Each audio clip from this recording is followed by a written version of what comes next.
Yeah, things are bad, but bad. This is the view from across pan. Kini paya kana kwanguri kuri pamba. Mbo andu kuona kubuda kwa kunene kiri. Icho chishedi chiri ku fly icho. Ndokumba across, and this is from just across pana. Saka lake iro rakutobatana neni kiri ne mvura idzi dzakango sara kunopesa.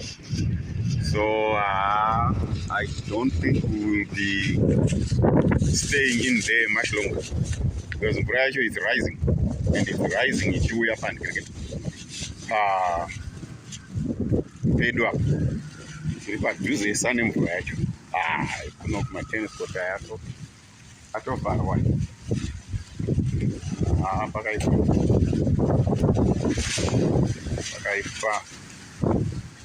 Swimming pool, imagine get to catch.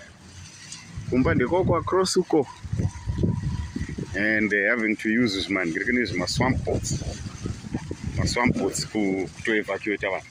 Dzimba dzose dziri kuzasi kwedu uko dziri mumvura uko ku main unochipinda neku main gate uko, ndo pane imwe video yandatora all the ngirikini kune dam iro riri across iro imvura yoga yoga. Hapana kumira musha. Tazobuda manje hamuchagariki, apartment yese yanyura mvura.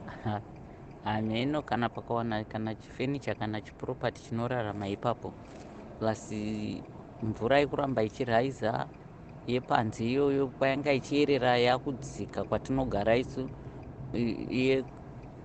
Sewer plant yavharwa, saka matoilets akuraiza, saka hameno zvichadhivana sewage nemvura mumba imomo.